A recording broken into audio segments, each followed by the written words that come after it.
이제 오늘은요, 이제 마지막 지난번에 동방박사와 메시아의 별에 대해서 시간 관계상 다 못해드렸기 때문에 오늘 이제 메시아 탄생을 알리는 동방박사들이 보았다는 그 별이 무엇인지에 대해서 이제 오늘 말씀드리겠습니다. 보통 그 크리스마스 카드 같은 데 보면 이런 식의 그림이 이제 많이 보입니다. 예루살렘이나 베들레헴 상공에 이상한 별 하나가 껌뻑껌뻑하고 있는 저런 그림을 보게 되는데, 이런 식의 그림은 사실적인 그림이 아닙니다. 여러분, 그 동방박사들이 보았다는 그 별은 일반인들이 누구나 쉽게 알 수 있는 그런 특별한 별이 아닙니다. 전문가들만이 알 수 있는, 연구해야만 알 수 있는 별입니다. 왜냐하면 성경에 그 근거가 있습니다. 마태복음 2장 2절의 말씀인데 함께 한번 읽으시겠습니다. 시작. 유대인의 왕으로 나시니가 어디 계시뇨? 우리가 동방에서 그의 별을 보고 그에게 경배하러 왔노라 하니 헤롯 왕과 온 예루살렘이 듣고 소동한지라. 여기를 보시면요, 동방박사들이 예루살렘에 와가지고 왕이 탄생했고 우리가 그 별을 보고 왔다고 말을 하니까 그때서야 헤롯 왕과 그 예루살렘 사람들이 소동을 일으켰다고 돼 있죠. 그러면 동방박사들이 오기 전까지는 사람들이 그 내용을 알고 있었다는 겁니까? 모르고 있었다는 겁니까? 까맣게 모르고 있었다는 겁니다. 동방박사들이 오고 나니까 그때서야 그런 일이 있었어? 하고 소동을 일으켰다는 겁니다. 그래서 일반인들이 알 수 있는 별이 아니라 전문가들이 연구해야 되는 별입니다. 이런 거 아닙니다. 저런 거 아닙니다. 그랬을 때 이제 그 동방박사들이 보았다는 그 별이 도대체 뭐겠느냐 하는 건데, 이제 그것에 대해서 그동안 여러 사람들이 나름대로 주장해 온 것들이 있었습니다. 그래서 어떤 사람들은 혜성이 나타나서 메시아 탄생을 알렸을 거다라는 주장도 하기도 하지만, 혜성은 누구나 다 알 수 있는 좀 이상한 별입니다. 그렇죠? 그러니까 혜성은 메시아 탄생을 알리는 별은 아닙니다. 그랬을 때 이제 지금까지 학자들이 연구한 내용 중에 가장 객관적인 근거가 분명한 내용을 이제 오늘 소개해 드리는데요. 동방박사들이 보았다는 그 메시아 탄생을 알리는 별이 무엇이었을 거라고 보고 있냐면, 태양계 내에 하나님께서 행성들을 두셨습니다. 근데 그 행성들이 메시아 탄생을 알리는 역할을 했을 것이다 라고 보고 있습니다. 우리가 알고 있는 목성, 토성, 금성 이런 별들이 메시아의 탄생을 알리는 역할을 했다라고 보고 있는데, 이제 왜 그러한지 이제 말씀을 드릴 텐데요. 여러분, 하나님께서 이 천지 창조하실 때 해와 달과 별들을 만드신 첫 번째 목적, 창세기 1장 14절에 함께 읽으시겠습니다. 시작. 징조와 사시와 일자와 연한을 이루라. 첫 번째 목적이 징조입니다. 하나님께서 역사 속에서 어떤 중요한 사건을 일으키실 때 하늘의 별들로 하여금 사인을 보내게 하셨습니다. 그 대표적인 예가 바로 이 동방박사들이 보았다는 메시아의 별입니다. 여러분, 그 태양계 내에는 9개의 행성이라고 저는 배웠었는데, 최근에 명왕성이 탈락한 거 아십니까? 예, 명왕성을 집어넣자니 명왕성보다 더 행성에 포함될 수 있는 별들이 더 있기 때문에 더 많이 집어넣자니 골치 아프니까 아예 하나 빼자 이러고서 명왕성을 탈락시켰습니다. 그래서 이제 우리 태양계 내에는 8개의 행성이 있다고 볼 수 있는데, 앞에 쪼무레기 행성이 4개가 있고 뒤에 좀 큰 행성이 4개가 있고 이렇습니다. 그래서 앞에 있는 걸 내행성, 바깥에 있는 걸 이렇게 얘기를 하는데, 그런데 이제 이 8개의 행성의 상대적인 크기를 여러분이 보시는 겁니다. 요 세 번째 것이 지구입니다. 그리고 지구에서 아주 밝게 보이는 별이 요 금성입니다. 샛별이라고 하죠. 그래서 지구에 아주 가깝기 때문에 밝게 보이고, 그 다음에 이제 목성은 지구에 비하면 이렇게 큽니다. 그래서 이 행성 중에 가장 크기 때문에 왕별입니다. 그래서 이름도 주피터인데, 주피터가 누구죠? 예, 그리스 로마 신화에 나오는 제우스인데 신들의 왕이죠. 그래서 이 목성은 고대로부터 왕의 운명을 점칠 때 연구했던 별이고 왕을 상징하는 별입니다. 그 다음에 이제 토는 그 세턴인데요. 세턴은 그 농부의 신이라고 하는데 땅의 왕을 상징하는 또는 악한 왕을 상징하는 그런 별이라고 오래전부터 알려져 있는 별입니다. 그런데 예수님 탄생할 때 이 목성과 토성이 예수님 탄생 직전에 하늘에서 이상한 움직임을 보입니다. 그것이 메시아 탄생을 알리는 사인이다라고 해석을 하고 있는 겁니다. 그래서 이제 이 9개 행성 예수님 탄생을 알리는 역할을 했다라고 이제 보고 있는데요. 제가 이제 오늘 내용을 말씀드리기 전에 한 분을 좀 소개를 해드려야 됩니다. 제가 지난번에 요나의 표적이라든지 성경의 연대기 연구에 관해서 이제 소개를 해드렸는데 그 내용은 제가 연구한 게 아닙니다. 저는 시간이 없기 때문에 별로 연구를 잘 못합니다. 다른 분들이 연구를 많이 잘 해놓은 것을 일반 사람들에게 전달하는 그런 역할을 이제 사명으로 알고 하고 있습니다. 바로 이제 오늘 소개해드린 내용, 지난번 요나의 표적 이야기라든지 그런 내용들을 연구하신 분이 바로 이제 이분입니다. 유진 폴스틱이라는 분인데 그리 널리 알려진 분은 아닙니다. 이제 이분이 한국전에 참전했던 분입니다. 그래서 그 비행기가 폭격하기 전에 무전병들이 뭐 폭격할 장소를 알려주고 그러는 거 있죠. 하여튼 그런 역할을 했던 분인데 한국전에 참전한 것을 계기로 해서 신앙을 갖게 됐습니다. 하나님을 믿고 전쟁의 그 참상 속에서 이제 신앙을 갖게 됐는데 그리고 이제 미국으로 돌아가셨어요. 이분이 이제 전공은 전기공학입니다. 그래서 이제 공학을 하신 분인데 미국에 돌아가셔서 루터교라고 하는 교회에서 신앙생활을 착실하게 잘 하고 있었고, 혹시 배터리가 소리가 끊겼다 하는데 좀 바꿔주실 수 있으면 사업을 하셨는데 여러분 그 전봇대를 고치려면은 사다리차가 필요하거든요. 근데 이제 보통 이게 운전하는 사람 따로 있고 올라가서 고치는 사람 따로 있어가지고 이제 사람이 2명이 필요합니다. 근데 이분이 무슨 장치를 개발했냐면 혼자 몰고 가서 혼자 고칠 수 있는 장치를 개발한 거예요. 그러면 전기 회사에서는 인건비를 반으로 줄일 수 있으니까 그 장치를 마구마구 사준 거예요. 그런 바람에 이분이 돈을 많이 벌어가지고 밤새 숲에 세다 잠들고 뭐 이렇게 된 겁니다. 그래서 이분이 경제적으로도 충분히 안정되고 또 신앙생활도 착실하게 잘 지내고 있었어요. 그런데 이분이 좀 충격적인 사건을 겪었는데 그게 뭐냐면 루터교가 분열이 된 거예요. 그 분열의 원인 중에 하나가 뭐였냐면 성경에 대한 이해 문제로. 그러니까 성경을 기록된 그대로 믿는 보수적인 그런 관점을 가진 분들하고 성경을 기록된 그대로 믿진 않지만 그래도 하나님이 우리에게 주신 귀한 말씀이다. 이렇게 좀 개방적인 생각을 가진 분들하고 서로 의견이 다른 바람에 교단이 분열이 된 거예요. 근데 이분은 순수한 마음에서 신앙생활 하다가 그렇게 분열되는 모습을 보고 충격을 받아갖고 이 성경이 정말 기록된 그대로 사실인지 아닌지 내가 좀 연구를 좀 해봐야 되겠다. 이래가지고 재산을 싹 정리해갖고 연구소를 만들었는데 그게 성경 역사 연구소입니다. 그래서 지난번에 말씀드렸던 그 과학적인 연구 방법으로 성경을 창세기부터 계시록까지 성경 전체 역사를 정확하게 이제 정리하는 일을 하게 된 거예요. 그래서 이분이 10년 동안 그렇게 쭉 체계적으로 성경을 다 정리하고 났더니 너무나 선명하게 예수 그리스도가 메시아라는 것이 드러나는 거예요. 그러니까 내가 메시아라고 인정해서가 아니라 객관적인 모든 증거가 예수 그리스도는 메시아예요. 그래서 이분이 이제 이렇게 확실한 역사적인 증거가 있다면 이걸 사람들에게 알려야 되겠다 해서 사람들에게 열심히 알리러 다니는데 문제는 사람들이 이분이 얘기만 하면 다 조는 거예요. 왜냐하면 여러분 구약 역사가 좀 어려울 수가 있잖아요. 그렇죠?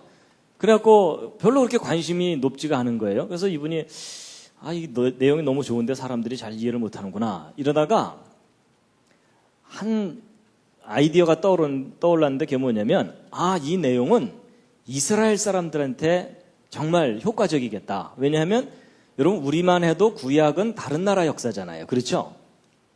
근데 이스라엘 사람들한테는 구약이 자기들 역사잖아요. 근데 자기들 역사를 정확하게만 분석을 하면 예수 그리스도가 메시아라는 것이 너무나 선명하게 드러나거든요. 그래서 이스라엘 선교를 해야 되겠다. 그래서 이분이 이스라엘 선교를 다니기 시작한 거예요. 그래서 이스라엘 사람들에게 당신들의 역사를 정확하게만 연구하면 예수 그리스도가 분명히 메시아다. 이걸 이제 알려주러 다니게 됐는데, 그래서 이제 이분이 이스라엘에 가서 이스라엘 대학에, 유대인들의 그 대학에 가서 강의도 했어요. 그러니까 이분이 이제 자기가 연구한 결과를 가지고 가서 그 이스라엘 그 대학 교수에게 설명을 쫙 했더니 그 대학 교수가 깜짝 놀라는 거예요. 이방인이 자기들보다 자기들의 역사를 더 정확하게 정리를 했거든요. 그리고 당신 이 내용 우리 학교에 좀 강의 좀 하라고. 그래서 이분이 이제 강의를 하게 됐어요. 근데 여러분 그 이스라엘은 아다시피 예수를 안 믿잖아요. 그렇죠? 그러니까는 예수 얘기를 하면 안 되거든요. 그래갖고 이분이 이제 예수 얘기는 다 빼고 이스라엘 역사만 정확하게 한 학기 동안 강의를 한 거예요.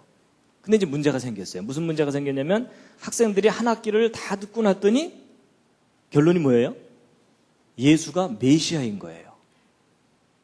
그래서 이제 학교가 완전 난리가 난 거예요. 학생들이 술렁술렁 거리면서 다 듣고 났더니 예수가 메시아라는 막 얘기들이 막 도니까 이제 정작 다급해진 건 누구냐면 이분을 강의를 맡겼던 그 교수가 자기 입장이 곤란해진 거예요. 이단자를 자기 학교에 데려다가 강의를 시킨 거니까. 그래서 당장 나가라고 그래가지고 이분이 쫓겨나게 됐는데 또 이분이 거기 가서 사고 친 게 하나 있어요. 무슨 사고를 쳤냐면 유대교 청년이 개신교로 기독교인이 된 거예요. 그랬다가 이 청년이 다시 유대교로 돌아갔어요. 이제 그럴 경우 유대교에서는 이런 청년이 상당히 쓸모가 있어요. 왜냐하면 기독교로 가봤자 별 볼 일 없으니까 다시 돌아왔구나. 이래가지고 이제 유대교를 선전하는데 이 청년을 예를 들면서 이제 사용할 수가 있거든요. 그런데 이분이 이제 그 청년을 다시 만나갖고 자기가 연구한 결과를 다 얘기해 준 거예요. 그래서 이스라엘 역사를 다 정리해 보면은 예수가 메시아인 것이 너무나 분명하다는 걸 알려줬더니 이 청년이 다시 개신교로 갔어요. 그러니까 예전에는 그냥 갔는데 지금은 이제 확진을 하고 다시 이제 온 거예요. 근데 이제 문제는 이 청년이 이 정도 상황이 되면 이스라엘 사회 내에서는 테러를 당합니다. 그러니까 생명의 위협을 느끼게 돼요. 그래갖고 이분이 할 수 없이 그 청년을 데리고 이스라엘에서 탈출을 했어요. 하여튼 그런 스토리를 가진 분이에요. 그래갖고 이제 이분이 이스라엘 이제 선교에 이게 너무나 효과적인 걸 알고서 이제 선교를 다니다가 떠오른 민족이 하나 있습니다. 그게 뭐냐면 한국이 떠오른 거예요. 왜냐하면 자기가 참전도 했을 뿐만 아니라 이스라엘을 선교하기에는 한국 사람들이 뭔가 정서적으로 통하는 것 같다. 이렇게 개인적으로 느낀 것 같아요. 그래서 이제 한국을 방문했는데 누구를 찾아갔냐면 여러분 그 대천덕 신부님이라고 아십니까? 그 아처 토레 이 대천덕 신부님을 예수원으로 찾아가서 자신이 연구한 결과를 이제 저분에게 다 설명을 해드렸어요. 그랬더니 대천덕 신부님이 너무나 기뻐하면서 이렇게 중요하고 소중한 내용은 사람들에게 좀 알려야 된다. 이래가지고서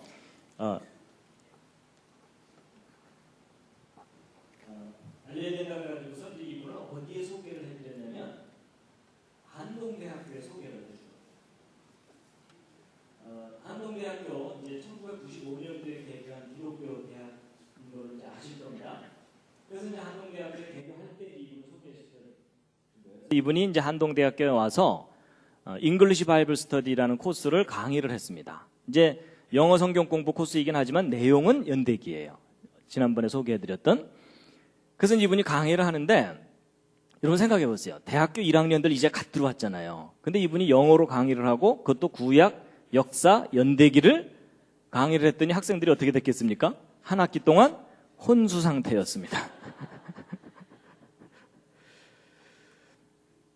그런데 이제 이분이 거기서 이 연대기 강의를 했는데 마침 이제 저도 이 한동대학교 개교할 때 이 창조과학 강의할 사람이 필요하다 그래서 저도 이제 한동대학교에 이제 내려가게 된 겁니다. 95년도에.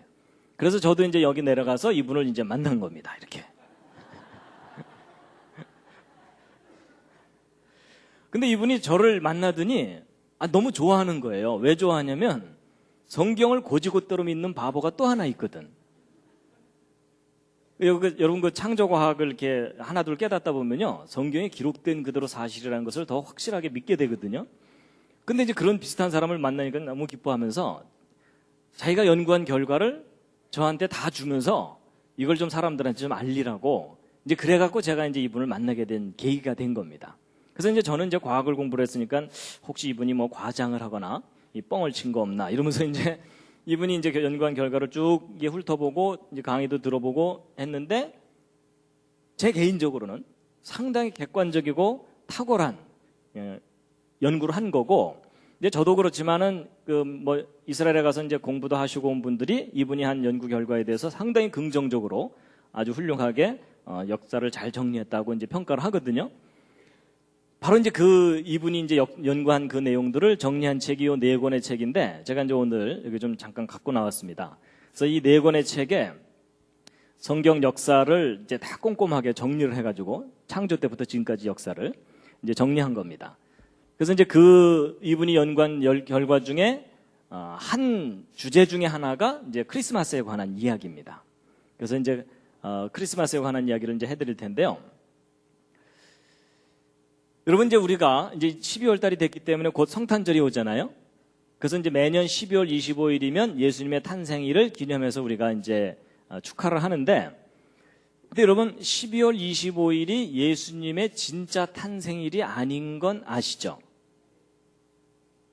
혹시 이 말에 또 심히 충격을 받으신 분 계시지 않습니까? 여러분 12월 25일이 예수님의 진짜 탄생일이 아니라는 것은 오래전부터 알려져 왔어요. 그래서 국민일보에 몇 년 전에 그 특집 기사도 나오고, 그래서 12월 25일은 아니다 이렇게 돼 있습니다. 근데 이제 그날이 아닌 건 아는데 정확한 날짜들을 사람들이 잘 모르니까 그냥 계속 우리가 12월 25일을 지키고 있을 뿐이거든요. 그래서 12월 25일을 크리스마스로 지키는 것은 유럽과 아메리카 국가의 영향을 받은 나라들이 주로 지킵니다.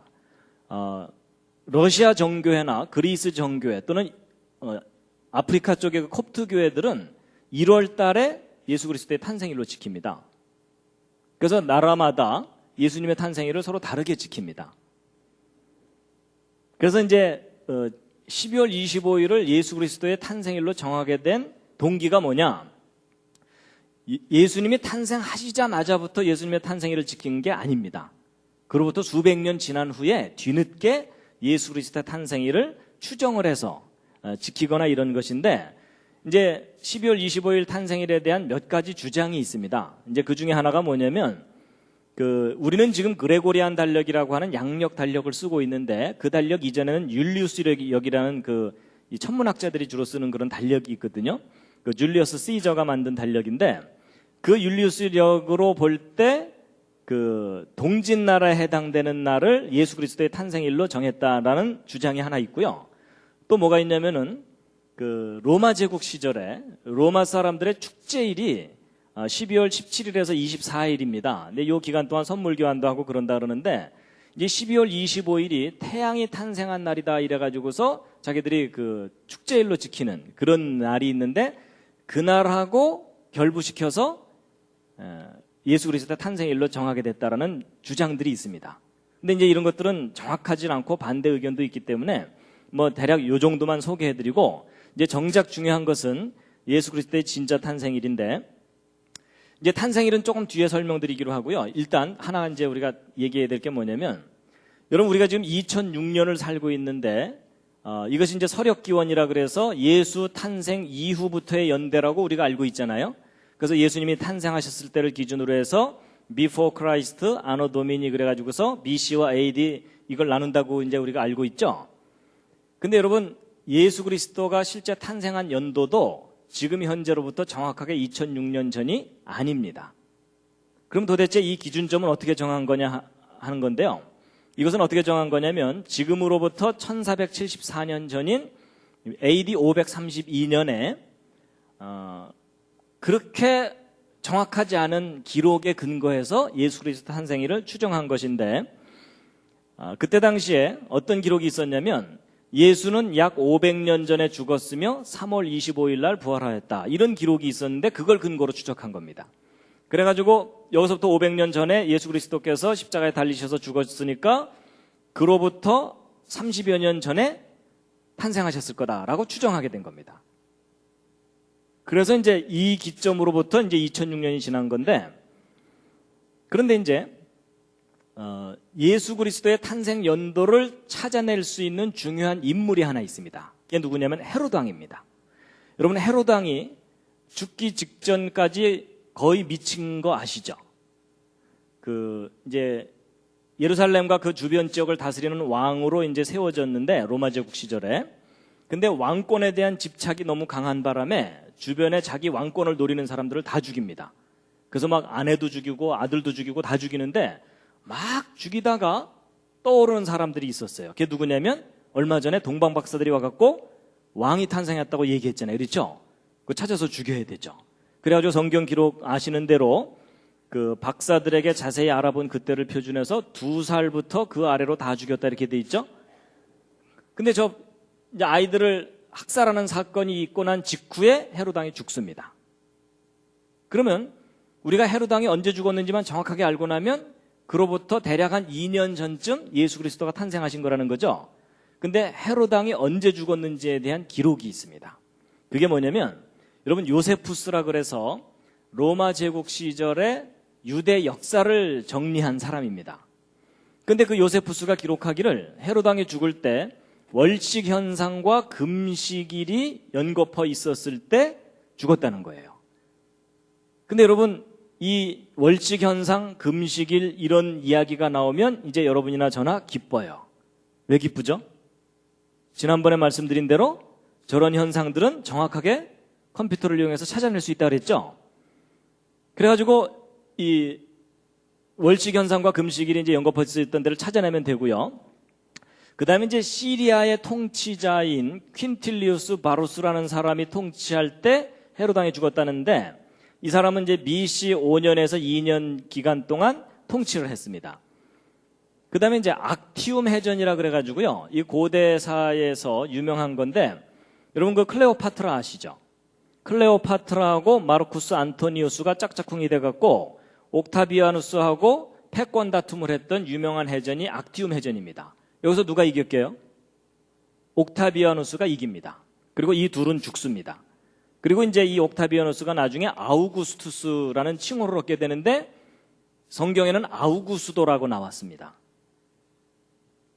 그런데 이 해전이 바로 언제 있었냐면 BC 32년에 있었는데 그로부터 27년 후에 헤롯 왕이 죽었다는 겁니다. 그러면 BC 32년에서 27년 지난 후니까 BC 4년이 되는 거죠. 그래서 BC 4년에 이제 헤롯 왕이 죽었다는 것을 이제 알아내게 됐으니까 그때 월식 현상만 찾아내면 되는 겁니다. 근데 그 월식 현상을 컴퓨터를 이용해서 이렇게 찾아낸 겁니다. 그래가지고 BC 4년 3월 11일 날 월식 현상이 있었습니다. 아니라 그러실까봐 제가 잠깐 그 월식을 찾아서 보여드리겠습니다. 여러분 지난번에 보셨던 그 컴퓨터 프로그램 기억하실 겁니다.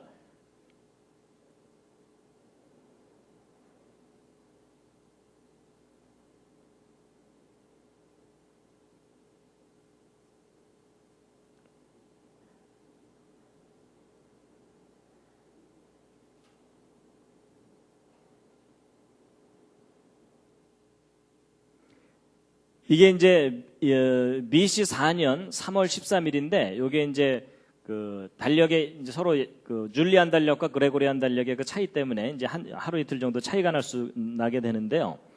이제 그때 이제 월식이 있었던 겁니다. 그래서 여기 달이 이렇게 있는데 여기 빨간색으로 이렇게 색깔이 변한 부분이 있죠. 저게 뭐냐면 지구 그림자 속으로 달이 들어갔기 때문에 가려진 부분입니다. 이제 이 월식이 시간이 지남에 따라서 월식이 진행되는 것을 잠깐 보실 텐데요.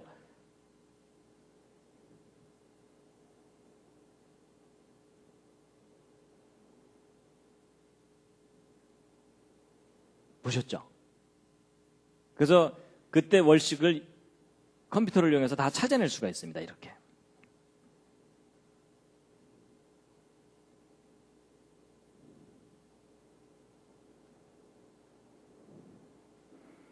그래서 이제 뭐 거의 꼼짝 마라 수준입니다. 지금.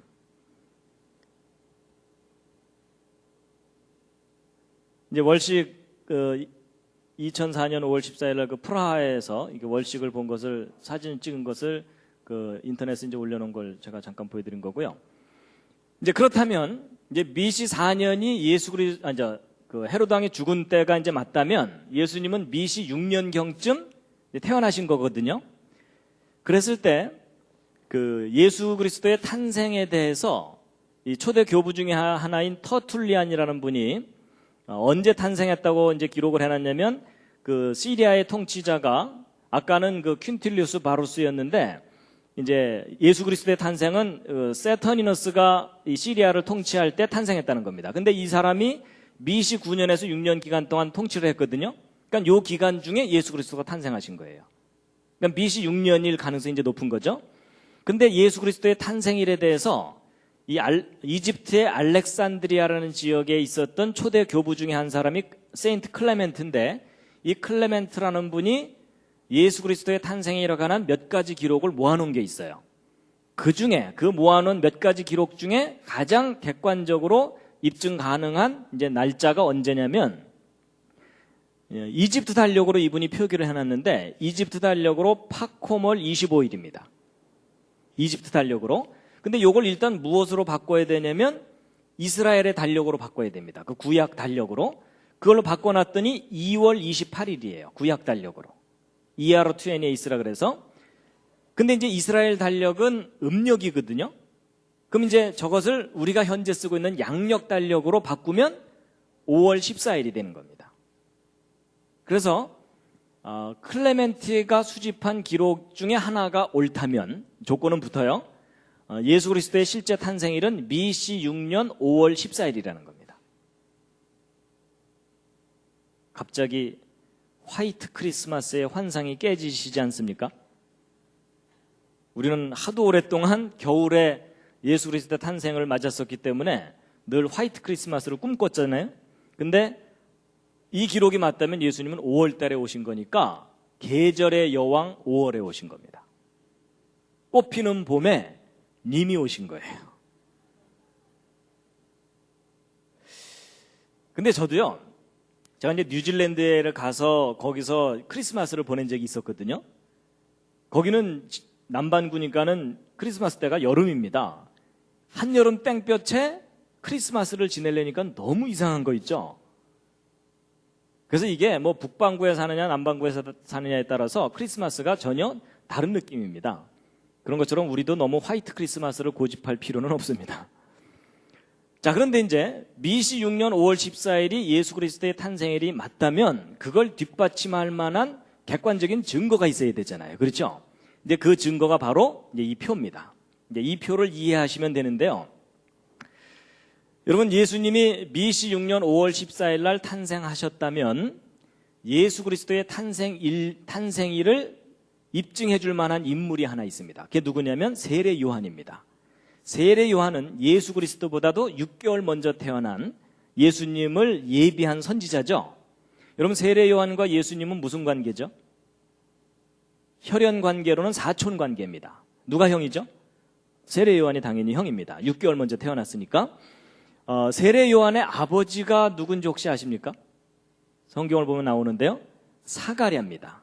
정 기억이 안 나시면 슈퍼에서 물건을 사가랴 뭐 이렇게라도 좀 외워주시면 감사하겠습니다.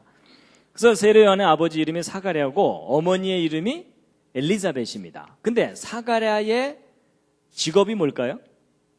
제사장입니다. 제사장인데 어느 팀 제사장이냐면 아비야 반열의 제사장이라고 성경에 나옵니다. 이런 게 무슨 말이냐면 다윗 왕이 솔로몬에게 정권을 넘겨주기 직전에 제사장 제도를 정비를 해갖고 24팀을 만들어서 한 팀이 한 주씩 성전 봉사를 하도록 제도를 만들었어요. 그래서 24팀이 7일씩 근무를 하니까 168일마다 자기 팀 순서가 들어오게 돼 있는데 바로 이제 이 사가랴가 아비야 팀 제사장인 겁니다. 그러면 이제 세례 요한이 예수님보다 6개월 먼저 탄생했다면 세례 요한이 잉태된 때를 거꾸로 추적할 수가 있겠죠. 그걸 추적해 보면은 BC 7년 3월 24일인데 그럼 세례 요한이 이때 잉태되었다는 근거가 있느냐? 있습니다. 그게 뭐냐면 여러분 성경을 보면은 세례 요한의 탄생 스토리가 자세하게 나오는데 세례 요한의 아버지 사가랴와 어머니 엘리자벳은 나이가 많고 아이가 없었어요. 그래서 이제 아브라함처럼 자식을 포기하고 있었던 상황이었어요. 근데 세례 요한의 아버지 사가랴가 자기 팀 순서가 돌아와서 제사장 직무를 수행하러 들어갔거든요. 제비를 뽑는 바람에 자기가 걸려갖고 이제 성소로 들어가게 돼요. 근데 성소에 들어가서 누구를 만납니까? 가브리엘 천사를 만나요. 근데 그 천사가 뭐라 그래요? 대뜸 네가 아들을 낳을 거다. 믿어지겠어요? 안 믿어지겠어요? 이미 생물학적으로 아이를 낳을 수 없는 상황이 됐는데 자기가 아들을 낳게 된다니까 안 믿었죠. 안 믿어서 어떻게 됐습니까? 벌 받아요. 무슨 벌을 받습니까? 네가 아이를 낳을 때까지는 말을 못하게 될 거다. 이렇게 됐죠. 그래서 그 순간부터 말을 못하는 바람에 성소에서 나온 다음에 사람들하고 필담으로 나눴다고 성경에 자세하게 나오죠. 그러면 이제 이 사가랴가 성소에서 나온 다음에 아내와 동침했겠어요? 안 했겠어요? 버텼을까요? 아닐걸? 뭐 이러면서? 그럴 리가 없죠. 그렇죠? 왜냐하면 자기가 지금 증거를 받았으니까. 그럼 이제 우리가 뭘 확인해 보면 되냐면 이때가 아비야 반열 제사장들이 직무를 수행할 때인지를 확인해 보면 되거든요. 근데 아주 공교롭게도 이때가 그때예요. 그걸 검증해 보았더니. 그러면 일단 이제 5월 14일이 예수님의 탄생일 가능성이 높잖아요. 근데 이제 이걸 뒷받침해 주는 것이 바로 하늘의 별들이 이상하게 움직이는 현상이에요. 여러분, 세례 요한이 잉태됐을 때부터 예수 그리스도가 탄생할 때까지 요 1년여 기간 동안 하늘에서 목성과 토성이 춤을 춥니다. 이상한 춤을. 춤추는 거 아시죠? 이렇게. 자, 이제 그 춤을 추는데 여러분, 이 토성이 좀 더 느리게 돌고 목성이 좀 빠르게 돌거든요. 왜냐하면 토성이 좀 바깥쪽에서 돌기 때문에 천천히 돌아요. 목성은 앞에서 좀 빨리 돌고. 그래서 토성이 앞서서 가고 있는데 목성이 뒤따라오더니 토성하고 춤을 추는 거예요. 그러니까 이런 거예요. 세례 요한이 잉태되기 직전부터 이제 토성이 앞서서 가고 있는데 목성이 뒤따라오더니 야, 같이 놀자 이러면서 춤을 추는 거예요. 이제 이 현상이 바로 메시아 탄생을 알리는 사인이었다라고 해석되는 현상입니다. 그래서 이 목성은 아까 말한 대로 왕을 상징하는 별이라고 했죠. 이 토성은 악한 왕을 상징하는 별이라고 알려져 있기도 하고 몇 가지 해석이 있긴 한데 하여튼 이 해석이 가장 이제 합리적이라고 보고 있는데 그래서 이 진짜 왕이 악한 왕을 물리친다라는 그런 개념이라는 거예요. 그래서 이제 목성과 토성에 대해서 좀 말씀을 드리면요. 이제 목성과 토성이 자기 궤도를 갖고 있는데 이제 이렇게 요 기간 동안에 만났다 헤어졌다 만났다 헤어졌다 만났다 헤어졌다 이런 일들을 이제 반복하게 됩니다. 여러분, 그 목성은 이 태양이 요 중심에 있으면 11년마다 한 바퀴씩 돕니다. 이 공전주기라고 하거든요. 그 다음에 이제 토성은 30년 정도마다 한 바퀴씩 돌아요. 근데 지구는 1년에 한 바퀴씩 도니까 얘네들이 돌게 되면 지구는 안에서 아주 방정맞게 도는데 얘네들은 천천히 돕니다. 그래가지고 얘네들이 주기가 서로 다르기 때문에 20년마다 한 번씩 하늘에서 만나요. 그러니까 보통은 목성 저기 있으면 토성은 저쪽에 있고 이러거든요. 근데 20년마다 한 번씩 만나기 때문에 2000년 5월 28일 날 한 번 만났거든요. 그러다가 이제 2020년 12월 21일이 돼야만 또 하늘에서 또 만납니다. 그러니까 아주 느리게 한 번씩 만나는 거예요. 근데 이제 보통은 이제 이렇게 떨어져 있는데 이제 만나게 되는데 이제 지구 쪽에서 바라보면 이런 겁니다. 태양이 지나가는 자리를 따라서 이제 태양이 지나가는 자리를 따라서 이제 토성도 지나가고 이제 목성도 보통 지나가거든요. 그래서 보통 그 밤하늘에 그 달이 지나가는 자리를 따라서 밝게 보이는 별들이 행성이라고 보시면 됩니다. 그런데 이제 보통은 토성이 좀 느리고 목성이 빠르기 때문에 이렇게 지나쳐가게 마련이에요. 그런데 이제 예수님 탄생 직전에 하늘에서 무슨 일이 벌어진 거냐면 토성이 앞서서 가고 있는데 목성이 뒤따라오더니 야, 너 잘 만났다 이러더니 같이 뒤로 물러갔다가 앞으로 가는 거예요. 신기한 현상이죠. 근데 이제 이게 왜 그러냐면요. 태양에서 바라보면 모든 행성이 한쪽 방향으로 가거든요. 근데 지금 우리는 태양에서 보는 게 아니라 지구에서 보고 있잖아요. 근데 지구는 이 안쪽에서 돌고 있죠. 그러니까 지구가 좀 빨리 돌기 때문에 앞으로 빨리 가게 되면 얘는 뒤로 가는 것처럼 보이는 거예요. 근데 그게 절묘하게 타임이 딱 맞아야만 목성과 토성이 하늘에서 춤을 추는 현상이 나타나는데 이런 현상이 몇 년마다 한 번씩 나타나냐면 854년마다 한 번만 나타나요. 근데 그게 미시 7년에 있었던 거예요. 예수님 탄생 직전에. 그리고 이제 그 이전에는 미시 861년에 있었고 그 다음에 이제 AD 848년, AD 1702년에도 있거든요. 근데 이제 이런 현상 중에 왜 하필이면 요때냐? 요때가 바로 구약 성경에서 메시아가 탄생할 것이라고 예언된 때예요. 그때에 맞춰서 목성과 도성이 또 하늘에서 춤을 추면서 사인을 보내준 거예요. 그러니까 동방박사들은 저걸 연구하고 찾아오게 된 겁니다. 그래서 여러분, 그 동방박사들은 두 가지 면에서 프로페셔널입니다. 첫 번째, 과학에 관한, 특히 천문학에 관한 프로페셔널입니다. 전문가예요. 그 다음에 또 하나가 뭐냐면은 성경 예언에 관한 전문가입니다. 여러분, 천문학적인 현상은 관찰할 수 있지만 그게 성경과 무슨 관계인지를 정확하게 알려면 예언에 관해서 정확한 지식을 갖고 있어야 돼요. 그렇죠? 그래서 동방박사는 두 가지 면에서 전문가입니다. 그래서 그 동방박사들이 이제 이때 이제 메시아를 이제 찾아서 오게 되는데, 왜 하필이면 이때냐면요, 성경을 보면은 메시아가 언제 탄생하시게 될 것인지에 대해서 그 시기가 예언되어 있습니다. 특히 어느 그 예언서를 보면 그게 나오냐면은 다니엘서를 보면 나오거든요.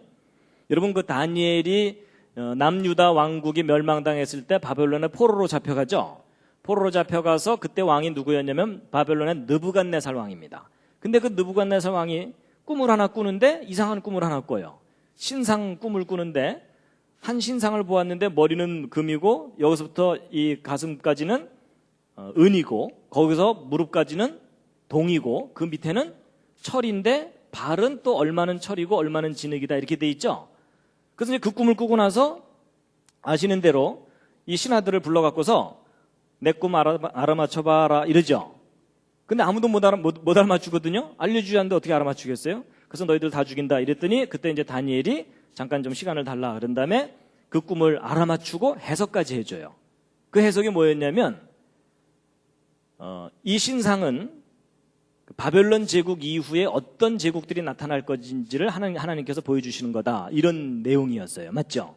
그래서 이 머리, 금으로 상징된 이 머리는 바벨론 제국이고, 그리고 바벨론 제국 다음에 그 다음 제국이 나타날 거고, 그 다음 제국이 나타날 거고, 또 네 번째 제국이 나타나게 될 텐데 그 네 번째 제국, 그러니까 이 신상의 발 밑을 뜨인 돌이 하나가 내려와서 이 발 밑을 친다고 돼 있거든요. 그러면 이 금신상이 가루가 돼가지고 막 흩어져 버리는 내용인데, 그 뜨인 돌이 무엇을 상징하는 거냐면 메시아를 상징하는 겁니다. 그래서 이 메시아가 네 번째 제국 때에 오게 될 것이다라고 돼 있어요. 그래서 첫 번째 제국이 바로 바벨론 제국이라면 그때 당시 이스라엘을 지배했던 이 제국들이 바벨론 다음에 페르시아, 헬라, 로마로 이렇게 변하거든요. 그러면 이 바벨론 제국으로부터 네 번째 제국이 로마 제국이죠. 그러니까 로마 제국 때에 메시아가 온다는 거예요. 그리고 좀 더 자세하게 말씀드리면 이 발은 얼마는 철이고 얼마는 진흙 이렇게 돼 있거든요. 그럼 이 철은 로마를 상징하는 거라면 진흙은 뭐겠느냐 하는 건데, 여러분 아까 그 헤로드 왕이 예수 그리스도가 탄생할 때 죽이려고 하죠. 자, 근데 그게 이제 역사 속에서 무엇과 관계되어 있냐면요, 여러분 헤로드 왕이 혹시 어디 출신인지 아십니까? 일단 경상도는 아닙니다. 전라도도 아니고요. 헤로드 왕이 어디 출신이냐면 에돔 족속 출신입니다. 근데 에돔 족속이 그 조상이 누군지 혹시 아십니까? 에서입니다. 에서가 누구의 형이죠? 야곱의 쌍둥이 형이죠. 근데 여러분 재밌는 게 뭐냐면 야곱과 에서가 무엇을 놓고 서로 다투냐면 장자권을 놓고 서로 다툽니다. 근데 누가 장자권을 뺏어가요? 야곱이 뺏어가니까 에서가 야곱을 죽이려고 하죠. 근데 놀랍게도 그 상황이 예수님 때 그대로 일어나요. 여러분 에서의 후손이 헤롯이거든요. 야곱의 후손이 누굴까요? 예수 그리스도입니다. 그렇죠? 근데 야곱과 에서가 장자권을 놓고 서로 싸웠는데 이제 진짜 장자가 된 건 누구예요? 야곱이 장자가 됐죠? 그런 것처럼 예수님 때 먼저 왕으로 있던 사람이 누구냐면 헤롯이거든요. 근데 새 왕이 탄생했다 그러죠. 그러니까 이 왕이 새로 탄생할 왕을 죽이려고 하죠. 그게 마치 에서가 야곱을 죽이려는 상황과 아주 비슷한 상황이에요. 그때 야곱은 도망갔잖아요. 도망갔다 다시 돌아오죠. 그런 것처럼 예수님도 헤롯이 죽이려고 그러니까 어떻게 해요? 이집트로 도망갔다가 다시 돌아오죠. 상황이 참 비슷하게 닮았죠. 그래서 에서가 야곱을 죽이려고 했던 그 상황이 어떤 의미에서 보면 이 헤롯 왕과 예수님에 대한 예언이라는 겁니다. 메시아 탄생할 때 어떤 상황이 전개될지에 대한. 그래서 그 다니엘이 보았던 그러니까 느부갓네살 왕이 보았던 그 금신상에 관한 예언을 정확하게만 이해하고 있었다면 언제 메시아가 올게 된 것을 알게 되냐면 헤롯 왕 때, 로마 제국 시절에 헤롯 왕 때 에돔 족속 출신이 왕이 되었을 때 메시아가 온다는 거예요. 그러한 상황하고 이 목성과 토성이 하늘에서 춤을 추는 상황이 일치하게 된 때가 바로 저 때예요. 이제 앞뒤가 이해가 되시죠? 안 돼도 할 수 없습니다. 진도 나가야 됩니다. 그래서 이제 바로 BC 7년부터 6년 그 어간에 이 목성과 토성이 하늘에서 이제 사인을 보내주는 겁니다.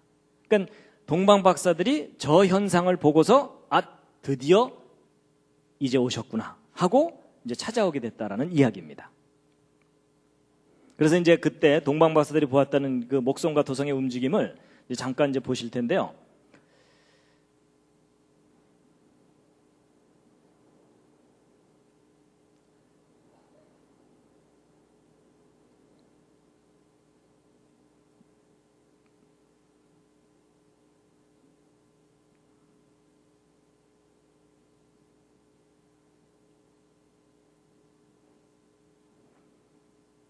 자, 이것은 이제 언제냐면은 BC 8년 5월 14일이기 때문에 예수 그리스도 탄생 2년 전입니다.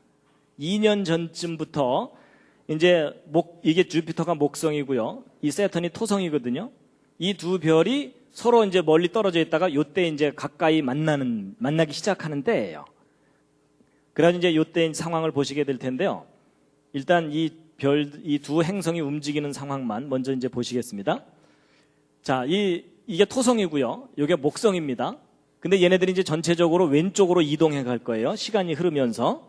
그래가지고 이제 그런데 얘네들이 약간 왼쪽으로 갔다가 오른쪽으로 좀 갔다가 이러면서 술 취해서 흔들리듯이 이게 좀 흔들흔들 하면서 왼쪽으로 갈 거예요. 왜냐하면 지구에서 바라보니까 상대적으로 좀 뒤로 갔다 앞으로 갔다 이러면서 이제 앞으로 전진하는 거거든요. 자, 지금부터 이제 여기 어디를 보시면 여기를 보시면 되는데요. 이제 BC 8년 5월 달인데 요 달이 넘어가는 걸 보시면 됩니다. 그래서 이제 BC 8년부터 이제 움직이기 시작합니다. 아이고 이렇게 움직이면 안 됩니다. 스톱.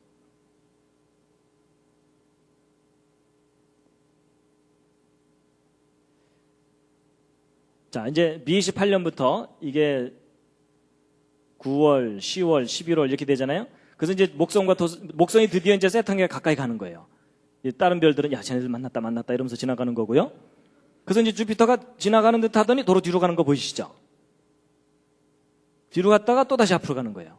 다른 별들은 야, 쟤네들 싸운다 이러면서 지나가고 있고요.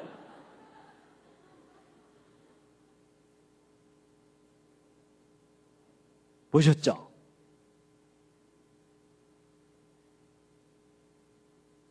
근데 이제 저 현상은요, 어느 날 밤에 둘이 이제 앉아갖고 자기야, 별이 참 예쁘지? 뭐 이랬더니 막 별들이 저렇게 움직이더라는 얘기가 아닙니다. 저런 움직임을 알아차리려면 1년 이상의 기간 동안에 매일 밤 저 두 별들을 관찰을 해가지고서 그래프를 그려야 돼요. 그래야만 저 별들이 신기하게 움직인 것을 확인할 수가 있습니다.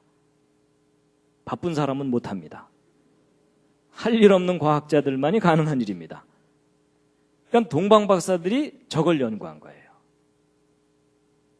그러니까 진짜 왕이 악한 왕을 물리치고 우리를 구하러 오신다라는 사인이라는 거예요. 그리고 이제 조금 뒤로 돌리면요. 여기 보세요.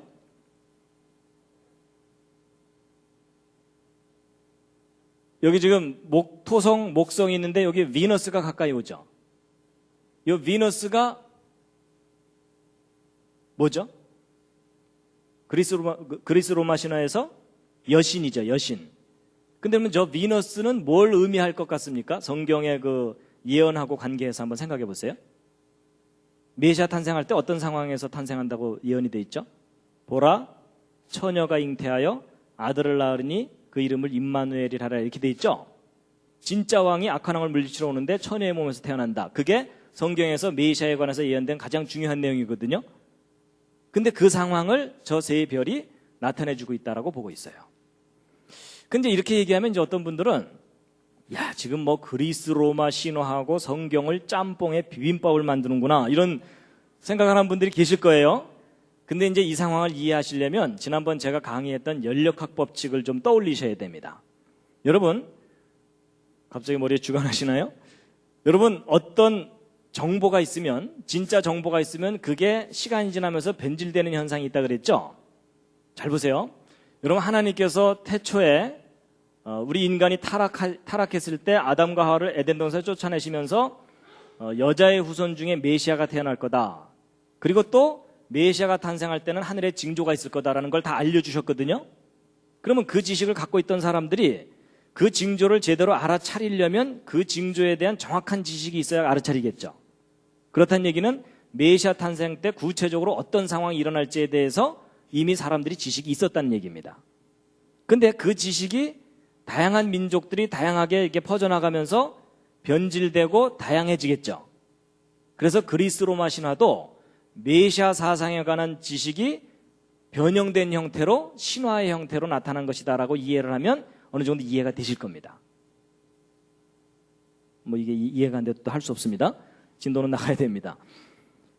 그래서 요 세 별이 하늘에 나타난 그때 예수님이 탄생하시게 됩니다. 실제로. 바로 이게 BC 6년 5월 14일이죠. 그때 이제 하늘의 그 별을 보면요,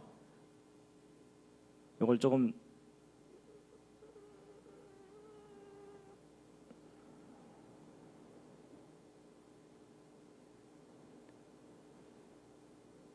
보세요.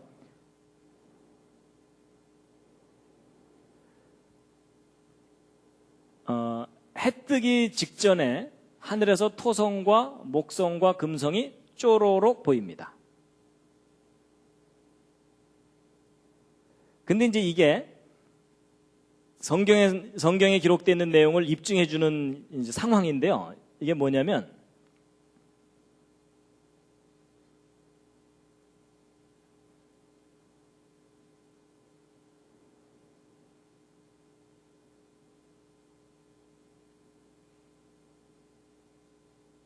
자, 보세요. BC 6년 2월 28일입니다. 2월 28일이면은 예수님 탄생 조금 직전이거든요. 직전까지 이 목성과 토성이 태양 왼쪽에 있어요. 태양 왼쪽에 있다는 얘기는 뭐냐면요, 이제 지구가 여기 있으면 태양이 여기 있고 목성과 토성은 그 뒤쪽에 있는 겁니다. 뒤쪽에 있는데 태양 왼쪽에 있어요. 그러면 이게 이제 시간이 지나면서 태양이 먼저 뜨고 목성과 토성이 나중에 뜬다는 얘기는 저녁에 질 때 태양이 먼저 지고 목성과 토성이 나중에 진다는 얘기죠. 그러니까 이 동방박사들이 저 별을 관찰할 때에는 밤새 이 두 별이 춤을 추는 현상을 관찰할 수 있었거든요. 그러다가 자기들이 연구한 지점으로부터 출발해서 예루살렘 오는 그 도중에는 저 두 별이 관찰이 안 됩니다. 안 되는 이유가 뭐냐면, 이 상황에서 시간이 지나가게 되면 이 두 별이 어떻게 움직이는지 보시면요, 태양 오른쪽으로 이동을 하게 되거든요. 그럼 이제 태양 오른쪽으로 이렇게 이제 이동해 가는 요 와중에는 태양빛이 너무 강하기 때문에 이 두 별이 관찰이 안 됩니다. 그러다가 이 두 별들이 태양 오른쪽으로 딱 나타나야 이제 어떤 일이 벌어지냐면, 내일 아침 해 뜰 때 얘네들이 먼저 뜨고 태양이 나중에 뜨는, 그러니까 이걸 좀 뒤로 돌렸다 앞으로 이제 다시 돌려버리면요, 이제 이 상태에서 태양이 뜨기 직전에 토성이 보이고 목성이 보이는 현상이 나타나거든요. 자, 그럼 이제 저게 이제 뭘 의미하냐면요, 동방 박사들이 예루살렘에 왔어요. 헤로드 왕에게 얘기했죠. 왕이 탄생하는 별을 우리가 보고 왔는데 어디에서 나셨는지 좀 알려달라. 그랬더니 왕이, 헤로드 왕도 나도 모르니까 너네들이 좀 찾거든, 나한테 알려줘라 이랬죠. 그 대신에 이제 성경 기록을 봤더니 베들레헴에서 메시아가 탄생할 거라는 예언이 있어가지고 하여튼 그쪽으로 가봐라 이랬거든요. 근데 이제 동방 박사들이 저 두 별이 안 보이다가 헤롯궁에서 딱 나와가지고서 자기들이 어느 쪽으로 가려고 그랬더니 그 별이 다시 나타났다고 돼 있죠. 그래서 이제 사람들은 그 부분을 읽으면 무슨 생각을 하냐면, 야, 이 별이 동방박사들을 인도해 주다가 사라졌다가 다시 나타났다고 돼 있거든요. 그래서 이제 전통적인 그 메시아 탄생의 별에 대한 관점을 가진 분들은 이상한 별 하나가 나타났다가 사라졌다가 다시 나타났다 이렇게 생각하거든요. 근데 그게 아닙니다. 이 목성과 토성이 태양 왼쪽에 있다가 오른쪽으로 이동하는 도중에는 관찰이 안 되기 때문에 안 보였던 겁니다. 그러다가 얘네들이 오른쪽으로 딱 이동한 후부터 다시 관찰되거든요. 그래서 동방박사들이 다시 나타난 그 별을 보고서 그 별을 따라갔다는 얘기입니다. 그래서 성경에 기록되어 있는 그 내용들이 실제 상황으로 이렇게 검증이 되는 것을 지금 확인시켜 드리는 겁니다.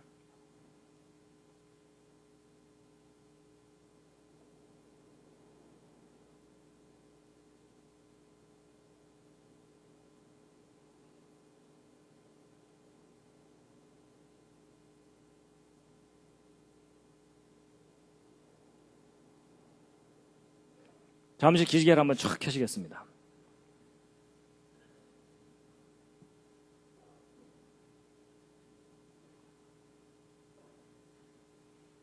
여기까지 잘 따라오셨습니까? 아니면 중간에 기절하셨습니까?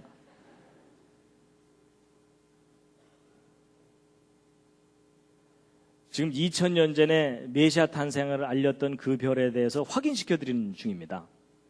사실 이게 컴퓨터가 개발되기 전까지는 불가능한 일입니다. 근데 이게 지금 가능해진 이유가 컴퓨터로 과거를 직접 볼 수 있기 때문입니다. 그래서 예전에 보통 그 성경 그 마태복음이나 이렇게 읽으면서 메시아 탄생을 알리는 별이 나타났었다는 얘기를 믿지 않는 사람들은 아주 허황된 신화처럼 생각을 했습니다. 근데 이게 신화가 아니라 역사적인 사실이었다는 것을 이제 과학적으로 확인할 수 있게 된 거라는 얘기입니다. 그래서 이제 그 세례요한의 잉태부터 예수님 탄생 때까지 목성과 토성이 하늘에서 춤을 추면서 메시아 탄생을 알렸던 부분에 대해서 이제 확인을 시켜드렸는데요. 그러면 도대체 그때 그 예수님을 경배하러 왔던 동방박사들은 누구겠느냐 하는 것에 대해서 여러 가지 주장이 있습니다. 이제 그 중에 가장 심한 주장 중에 하나가 한국 사람들이었을 거다 이런 주장입니다.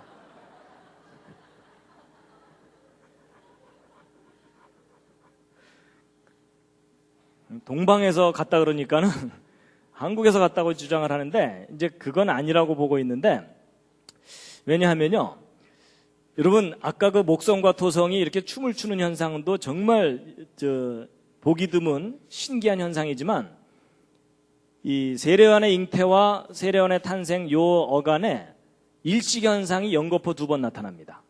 근데 저 일식도 개기일식이 아니고 부분일식입니다. 부분일식이란 얘기는 일반인들은 알아차리지 못하는 인식이라는 뜻입니다. 전문가만이 알 수 있는데, 근데 여러분 지난번에 말씀드린 대로 일식 현상은 어느 한 지역에서 일식 현상을 본다는 건 아주 드문 일이거든요. 근데 그 일식을 같은 장소에서 6개월 간격으로 연거푸 본다는 것은 더 드문 현상입니다. 그런데 그 현상이 이때 또 겹쳐서 나타납니다. 근데 이런 일식 현상을 볼 수 있는 장소는 제한되어 있기 때문에 예루살렘으로부터 그렇게 먼 지역일 수가 없습니다. 지리적으로. 그래서 이제 동방 박사들이 누구였겠느냐라는 것을 볼 때는 아마도 이 이스라엘이 멸망당하고 나서 바벨론 포로로 잡혀갔던 사람들이 페르시아 정권으로 바뀌면서 고레스 왕 때 귀환령이 내려서 돌아오거든요. 근데 이때 다 돌아왔겠습니까? 다 안 돌아왔겠습니까? 다 안 돌아옵니다. 왜냐하면 여기는 이미 발달된 살기 좋은 곳이고 여기는 황폐해진 척박한 곳이거든요. 그러니까 이 사람들이 다 돌아오지 않고 일부 개척적인 정신을 가진 사람들만 돌아옵니다. 나머지는 여기 계속 눌러앉아서 살게 되는데, 근데 이것도 아마도 하나님께서 남겨두셨을 거라고 봐요. 왜냐하면 여러분 이쪽 이 황폐한 곳에서는 체계적인 과학적 연구를 할 수가 없습니다. 아마 이쪽에 남아있던 사람들이 그 발달된 학문과 풍부한 자료들을 가지고 철저하게 연구한 다음에 왔을 거라고 보는데, 이때 남아있던 사람들도 자기들이 포로 생활을 했었기 때문에 계속 메시아 사상을 갖고 있었을 거거든요. 그래서 메시아 사상을 가지고서 철저하게 연구한 그 메시아를 기다렸던 그 후예들이 드디어 메시아 탄생을 알리는 별을 보고 찾아왔을 거라고 보고 있습니다. 그래서 조금 전에 이걸 보시면은요, 요 현상을 목격한 후로부터 예수님 탄생 어간까지 이동해서 와야 되거든요. 한국에서 출발해서는 도저히 여기까지 못 옵니다. 그래서 아마 바벨론 쪽에 포로로 잡혀갔던 사람들이 그 후손들이 아마 메시아 사상을 갖고 박사가 돼서 찾아왔을 거다라고 추정하고 있습니다.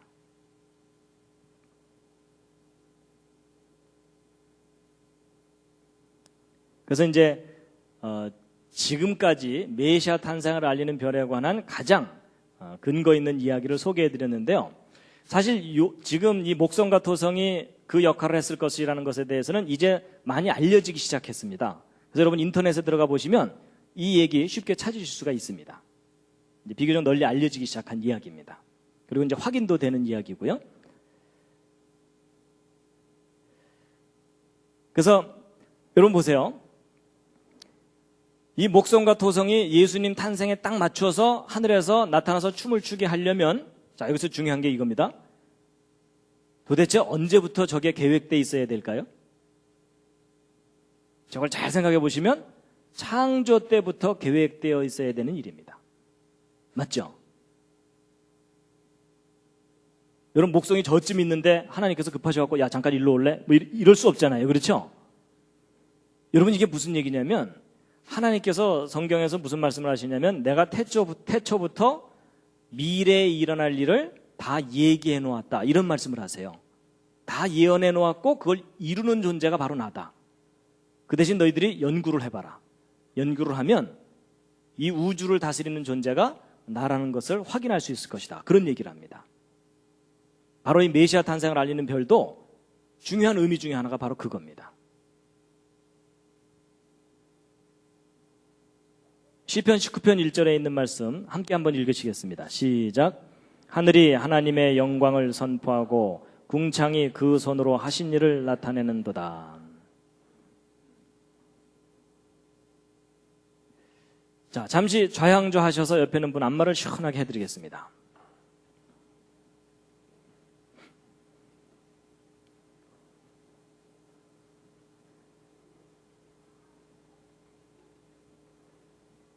안마를 시작한다는 얘기는 강의가 쉽게 끝날 것 같지 않다는, 반대로도 해주시고요.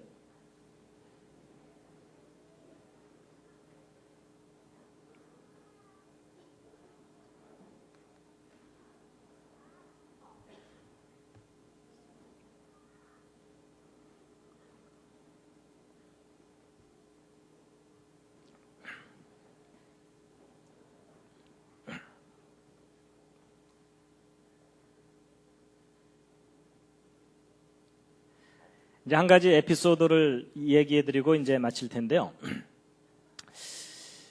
여러분 그 예수님의 탄생일이 BC 6년 5월 14일이 맞다면, 조건은 붙어요. 맞다면 예수 그리스도의 2000번째 탄생일이 좀 의미가 있어야 되지 않겠습니까?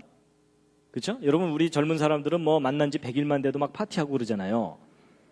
그러니까 예수님의 2000번째 탄생일은 좀 지킬 만한 의미가 좀 있다고 보는데, 여러분 한번 생각해 보세요. BC 6년 5월 14일이 예수 그리스도의 진짜 탄생일이라면 2000번째 탄생 기념일은 몇 년도가 될 것 같습니까?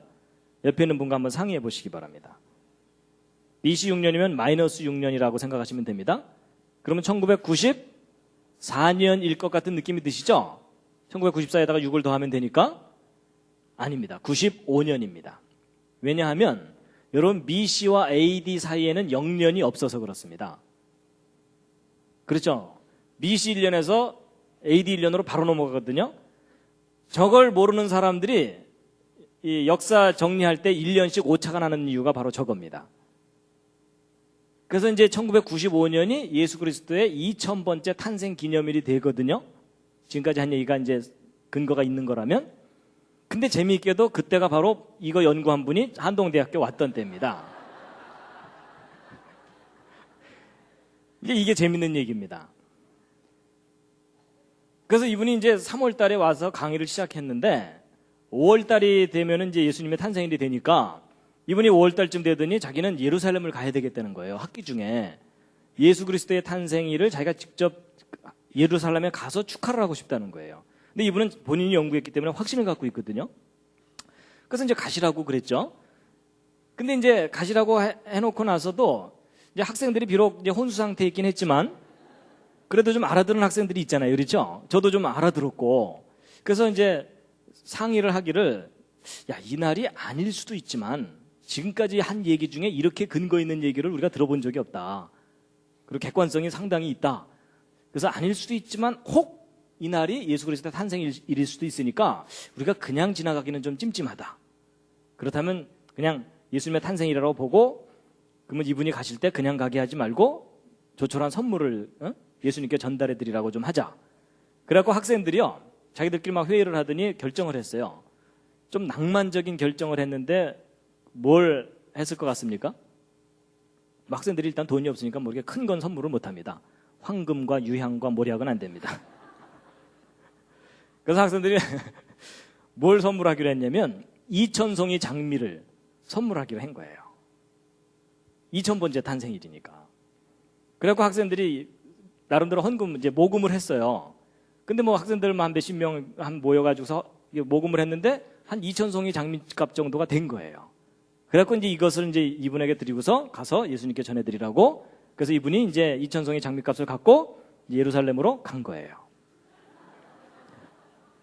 이제 그 날에 맞춰서 갔는데 이분이 이제 이 장미꽃을 현지에 가서 실제 산 거예요. 사가지고서 예수님한테 전달해 드려야 되는데 예수님은 하늘에 계시니까 이제 올라갈 수는 없고, 그래서 이걸 어떻게 할까 그러다가 이분이 이제 무슨 생각을 하게 된 거냐면, 이분이 사실 이제 이 날이 정확하다면 현대판 동방박사죠. 그렇죠? 예. 그래가지고서 이분이 어디를 갔냐면 이 장미꽃을 들고서 통곡의 벽이라는 곳을 갔어요. 통곡의 벽이 어딘지 아십니까 혹시? 예, 이스라엘 사람들이 2000년 동안 소유하지 못했던 예루살렘 성벽의 일부예요. 성벽의 일부인데, 여러분 이 통곡의 벽이 여기인데요. 이게 이제 어떤 히스토리를 갖고 있냐면 2차 세계대전이 끝난 후에 이스라엘 사람들이 유럽에서 600만 유태인 학살을 당했잖아요. 그렇죠? 그래갖고 그냥 치를 떨면서 우리가 죽더라도 팔레스타인 땅, 가나안 땅에 가서 죽자 이러면서 이제 밀고 들어와가지고서 이스라엘이라는 나라를 세웠어요. 1948년에.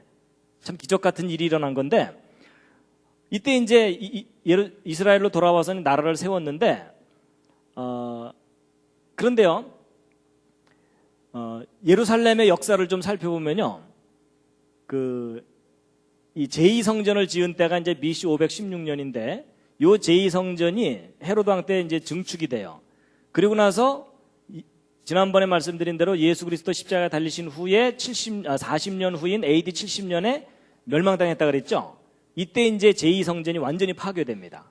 이제 성전이 완전히 파괴된 거예요. 그때 서쪽 벽만 남겨놓고 파괴시켜 버렸는데, 로마 제국 시절에는 이제 유대인들은 이제 전 세계로 흩어져 버리고 로마 제국 시절에는 유대인들이 성전에 접근하지 못하도록 했어요. 그리고 동로마 제국 시절에는 성전 파괴 기념일 날만 이 예루살렘 하루만 접근하도록 허용을 한 겁니다. 그리고 이제 아랍 쪽이나 이쪽 요 기간 동안에는 이제 접근을 제대로 못 하고 있고, 십자군 때 잠깐 이제 좀 평화의 시기가 있었어요. 그래서 이제 거의 2000년 동안 이 예루살렘 가고 싶어도 가고 있지 못했는데 1948년 드디어 이스라엘 사람들이 예루살렘으로 돌아오게 된 거예요. 돌아오긴 했는데 문제는 1948년에 나라를 세운 이후부터 1967년도까지는 요르단이 관할하고 있었기 때문에 예루살렘 성전터를 접근을 못하고 있었어요. 그러다가 이제 1967년에 무슨 일이 벌어졌냐면 제3차 중동전쟁이 있었는데요. 이제 처음에 이제 나라 세웠을 때도 전쟁이 있었고 그 후에 또 한 번 있었는데 세 번째 중동전쟁입니다. 여러분 이 이스라엘이 여기에 있는데 요 지도를 보시면 요 녹색으로 된 것이 이슬람, 아랍 국가들입니다. 그 틈새에 이스라엘이 껴있는 거예요. 얼마나 얄미워요. 그렇죠? 그래갖고 이 주변 아랍국들은 요 이스라엘을 몽땅 지중해로 빠뜨리는 게 자기들이 해야 될 첫 번째 일이에요. 그래갖고 이 이스라엘을 멸망시키기 위해서 여러 차례 전쟁을 하게 되는데 1967년에도 그 전쟁이 일어났어요. 그래갖고 그 전쟁 때 바로 옆에 있는 시리아, 요르단, 이집트가 직접 공격해 들어왔어요. 어느 날 갑자기. 그리고 이제 주변 국가인 이라크, 쿠웨이트, 수단, 알제리아, 사우디아라비아가 주변에서 계속 돕고, 그래서 이제 망해라 이러면서 이제 쳐들어왔는데 6일 만에 전쟁이 끝났어요. 누가 이겼게요? 이스라엘이 이겼어요. 근데 왜 6일 만에 전쟁을 끝냈을까요? 안식일 지키려고. 실제로. 안식일 날은 싸울 수가 없잖아요. 그렇죠? 그러니까 6일 만에 전쟁을 끝낸 거예요. 정확하게는 132시간 30분 만에. 이집트 진영에서는 4일 만에 끝났고. 그래서 전쟁 시작하자마자 이스라엘이 거꾸로 각국의 수도들을 맹폭격을 해가지고 항복을 받아낸 거예요. 그래서 6일 만에 전쟁 끝나면서 그때 뺏은 땅이 이 초록색이에요. 6일 만에. 우리도 한번 해봐야 되겠죠? 우리 만주 땅 찾아야 되잖아요. 그래서 여러분, 이때 이 큰 땅을, 물론 거의 대부분 사막이긴 하지만 이 큰 땅을 뺏기고 여기도 뺏기고 그래서 그 이후로 계속 그 국제 뉴스에 나오는 게 뭐예요? 시나이 반도 돌려달라, 그 다음에 웨스트뱅크 돌려달라, 골란고원 돌려달라, 가자지구 돌려달라 이러면서 계속 분쟁을 일으켰던 게 바로 저 전쟁 때문입니다. 그런데 이제 문제는 여러분, 이스라엘이 이 예루살렘까지도 이제 어느 정도 회복을 했는데 이제 독립을 해가지고 땅을 차지하고 있었는데 요 6일 전쟁이 있기 전까지는 이 예루살렘에 가장 자기들이 차지하고 싶은 게 뭐냐면은 예루살렘 성전터예요. 근데 이 성전터는 이스라엘 사람들이 접근하지 못하고 있었던 거예요. 이슬람 세력이 꽉 잡고 있고, 그리고 예루살렘 성전터에 이슬람 사원이 지금 덩그러니 올라가 있어요. 그러니까 이스라엘 사람들한테는 정말 이 화가 나도 엄청나는 일이죠. 근데 여기를 자기들 소유로 해야 되는데 접근도 못하고 있었는데 1967년 6.1 전쟁 끝나는 날 요 서쪽 벽 일부를 탈환한 거예요. 그러니까 2000년 동안 접근하지 못했던, 자기들 소유로 하지 못했던 성벽 일부를 되찾은 날, 그날을 기념하는 날이 예루살렘의 날입니다. 그러니까 우리한테는 다른 나라 사람 이야기지만 저 이스라엘 사람들한테는 저 날이 너무나 감격스러운 날이에요. 2000년 동안 꿈에도 그리던 성전 벽 일부라도 손으로 만져볼 수 있는 그런 날이거든요. 그걸 되찾은 날. 그래서 이게 그때 당시 현장 사진들입니다. 너무나 감격스러운 날이죠. 근데 이제 요 예루살렘의 날이라고 정해진 그 날이 바로 2월 28일이거든요. 1967년. 근데 공교롭게도 이 날이 무슨 날이냐면 이 예루살렘의 날이라고 하는 그 날이 세인트 클레멘트가 예수님의 탄생일이라고 적어놓은 그 날이에요. 어떤 의미에서 역사의 아이러니죠. 그렇죠? 그래갖고 이날만 되면 이스라엘 사람들은 예루살렘의 날이라 그래가지고서 자기들 깃발을 들고 나와서, 국기를 들고 나와서 막 축제를 해요. 그런데 이제 이분이 이천송의 장미를 끌고 그 통곡의 벽 앞에 나타난 거예요. 이제 물론 이제 이분이 혼자 끌고 간 게 아니고 노인분이거든요. 혼자 끌고 간 게 아니고 이제 거기서 기독교인을 몇 사람 만나갖고 도움을 받았죠. 그래서 이제 큰 가방 2개에다가 이제 이렇게 끌고 가서 쫙 펼쳐놓고 그 이천송이 장미를 거기 모인 사람들에게 하나씩 나눠준 거예요. 다 나눠주면서 이분은 기도한 거죠. 예수 믿으라고 기도하고 그랬던 거죠. 이제 이럴 때 이제 저는 한동대에 남아갖고 학생들을 좀 몇 명 모아놓고 왜 이 날이 예수님의 탄생일이라고 여겨지는지에 대해서 그 근거를 설명해 주면서 아닐 수도 있지만 일 수도 있으니까 우리 기념하고 넘어가자. 이러고서 불법 집회를 했습니다. 크게 알리지는 못했어요. 괜히 이단으로 잡힐까봐. 뭐 장작을 쌓아라 이러면 골치 아프잖아요.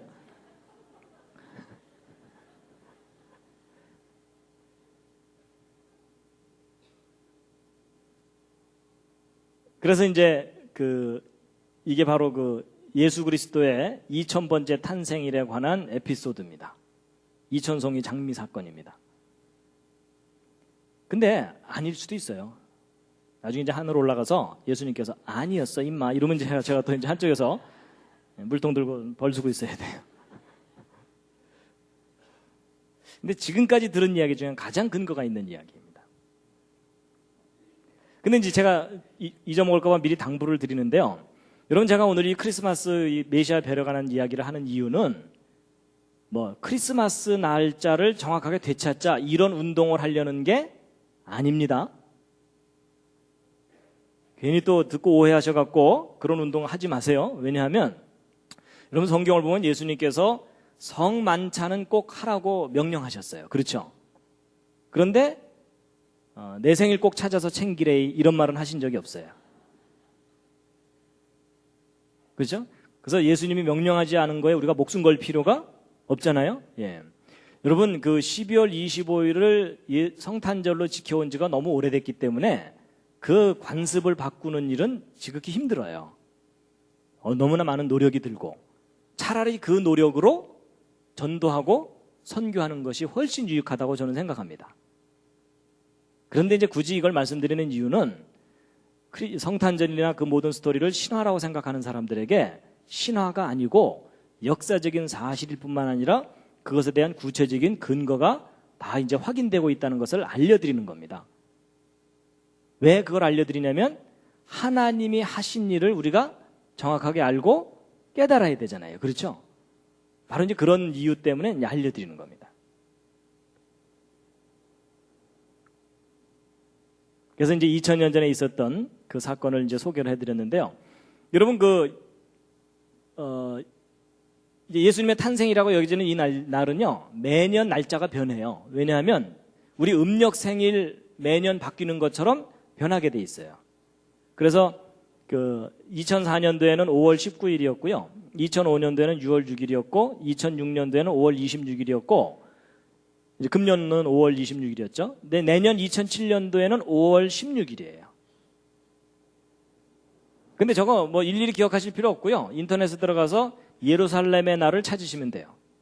그 날이 예수 그리스도의 탄생일이라고 추정되는 날이거든요.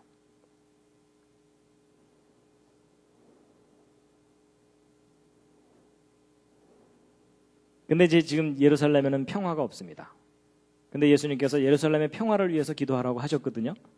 그래서 우리가 예루살렘의 평화를 위해서 기도해야 됩니다. 자, 이사야서 41장에 있는 말씀 함께 읽으시겠습니다. 시작. 나 여호와가 말하노니 너희 우상들은 소송을 일으키라. 야곱의 왕이 말하노니 너희는 확실한 증거를 보이라. 장차 당할 일을 우리에게 진술하라. 또 이전 일에 어떠한 것도 고하라. 우리가 연구하여 그 결국을 알리라. 혹 장래사를 보이며 후래사를 진술하라. 너희의 신됨을 우리가 알리라. 또 복을 내리든지 화를 내리라. 우리가 함께 보고 놀라리라. 여러분 지난 시간에 제가 말씀드렸던 왜 여호와 하나님이 유일한 신이신가? 그것에 대한 증거가 뭐라 그랬죠? 예언과 역사라 그랬습니다. 하나님께서 태초부터 미리 미래에 일어날 일을 다 예언해 두신 다음에 그걸 정확하게 이루어 나가십니다. 근데 문제는 우리가 그것에 대한 지식이 없으면 하나님 무슨 일을 하셨는지를 모르면 하나님이 유일한 신이시라는 것에 대한 확증을 못합니다. 근데 하나님께서 역사 속에 그 증거들을 다 두셨고 어떤 의미에서 보면 오늘날 컴퓨터가 개발된 것이 하나님이 하신 일을 보다 선명하게 마지막 때에 드러내시기 위해서 우리로 하여금 개발하게 하신 것이다라고 생각이 되기도 합니다. 그래서 2000년 전에 나타났던 메시아에 뵈러가는 이야기를 해드렸습니다. 다시 한번 읽으시겠습니다. 시작. 유대인의 왕으로 나시니가 어디 계시뇨? 우리가 동방에서 그의 별을 보고 그에게 경배하러 왔노라 하니 헤롯 왕과 온 예루살렘이 듣고 소동한지라. 마지막 꽃다발입니다.